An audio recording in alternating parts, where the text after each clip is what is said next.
هي الشهقة باللغة العربية. يقول واحد يغلق فمه يسوي، يقول له بعدها يتبعها نفخة. شلون بعد هاي؟ هذا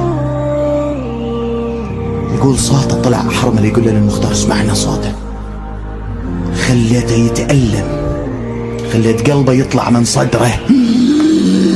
شهق، خليته يتألم. يقول لك ليش تبكون على الحسين؟ ليش تحيون الشعائر على الحسين؟ عندنا غير الحسين؟ والله ما عندنا غير ابو علي. اسمع شوية، بهذه الحالة ما اكمل.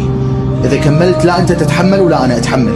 ما اقول لك كف ايده مقطوعة من زرع بن شريك لعنة الله عليه.